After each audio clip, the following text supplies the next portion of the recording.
all the pains and gains that we assumed for patients are tested in a face-to-face survey. So the survey has to be very short, since the patient is on his leave from consultation towards another destination. Now, you could add learning outcomes to each of the assumptions that are hidden behind these sticky notes, but as an alternative, you can also put the main learning outcomes from the survey directly into the patient's sticky note. So if I click this customer's sticky note, then I can see that there's a learning here. Well, here we have summarized the main learnings from the test. Okay. So, for example, the learning could be as follows. We observed that 75% of patients felt bored in the waiting room. So, the assumption of feeling bored is accepted. 60% felt unsatisfied with the alternatives to spend their waiting time. So we asked for alternatives. So what were you doing during your waiting time? Were you watching messages on your smartphone? Were you reading in a magazine? Were you sleeping, talking to somebody, etc.? And 65% would welcome an educative TV channel on health and lifestyle. So you can further investigate the proposition of a health and lifestyle TV channel in the waiting rooms. And this is what we learn from this. This is one of the things we learned from this survey. Now, decisions and actions linked to this insight is the fact that we will ask the opinion of the general practitioners who are already involved through the surveys taking on their patients. So what we do in fact is that in this case we have firstly surveyed the B2C segment, which are the patients, and then we go to the B2B segment, the general practitioners. Now, this is not always the case. In some projects you could first investigate the B2B segment or one of the B2B segments, after which you can investigate more thoroughly the B2C segment, because the insights, the feedback you gain from the B2B segment can help you to understand pains and gains of their customers. So, and then you can go to the B2C segment. Now, so we go to the physicians, yes, as a second customer segment. We have chosen one functional job: efficient consultation. Yes. So the hypothesis is as follows. We believe that the health and lifestyle TV channel proposition, so here we already introduce a possible solution based on the survey of the patients. So this proposition can help the general practitioner to obtain more efficient consultation hours. It has better prepared patients after watching the programs in the waiting room, less repeating of common topics, etc. So the test you have to perform are semi-structured interviews with physicians. So semi-structured means that you prepare some basic questions, but you leave room for more in-depth discussion and answers of the physicians, so in this case general practitioners. So interviews about a TV channel and how some of their pains can be relieved or gains created through this channel. Okay, so you have efficient consultation. So practical problems. The hypothesis is that doctors might have practical issues they have to communicate to all their patients more efficiently, like holidays, parking issues. For instance, you should not park at our neighbors because they're complaining about it.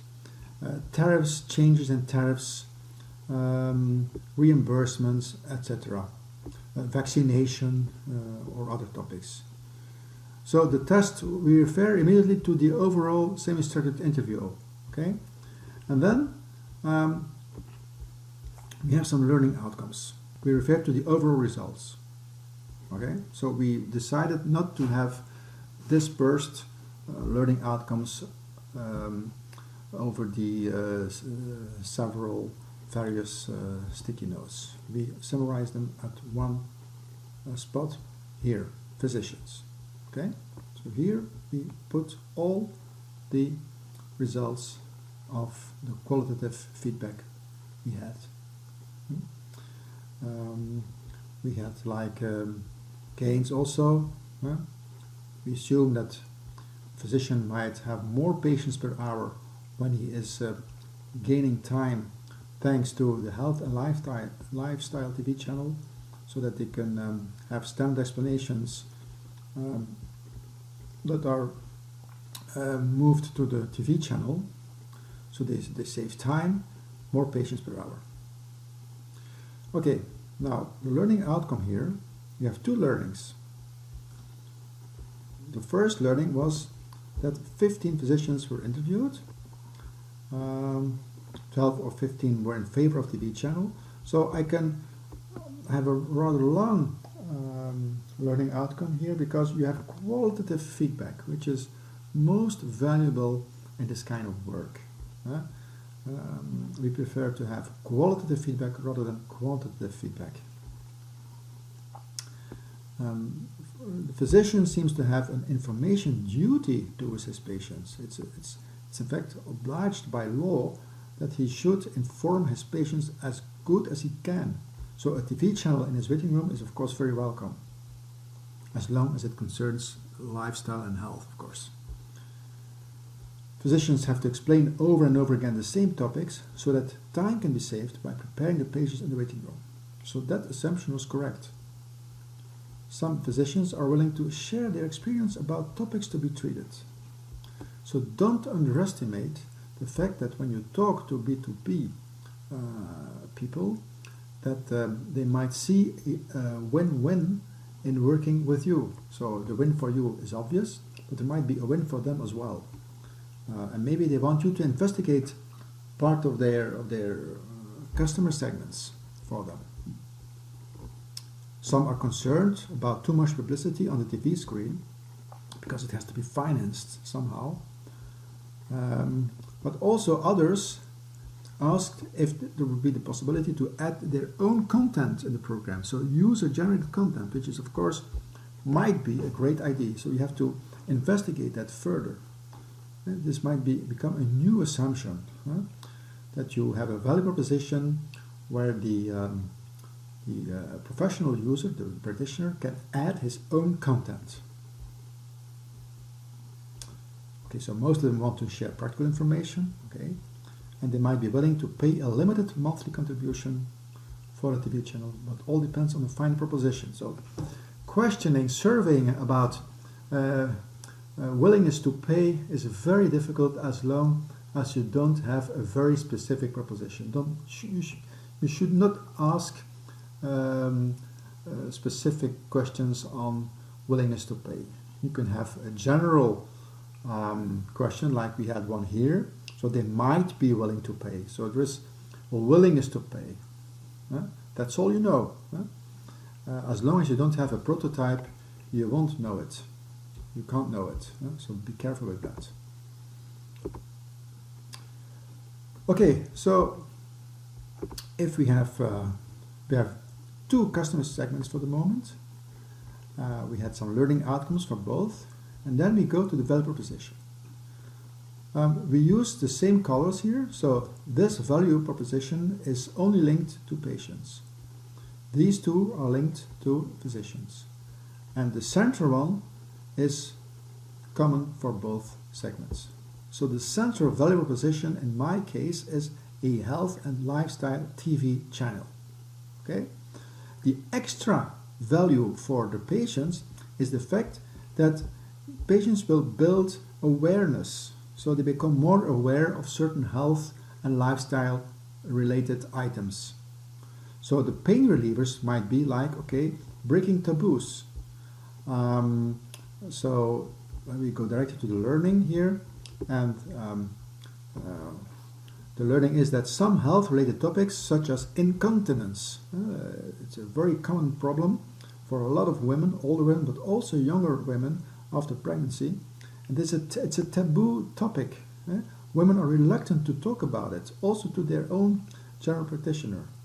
But if you have a TV program in the waiting room in which a celebrity brings a testimonial on how the professional medical help, or how professionals helped her medically to solve her problem, then you augment directly the awareness of patients in the waiting room. And the taboo can be broken in this way, so that the woman finally talks about her problem with her doctor. So this is a very good example of a pain reliever. It's a pain reliever because the pain is the fact that you don't dare to talk about it.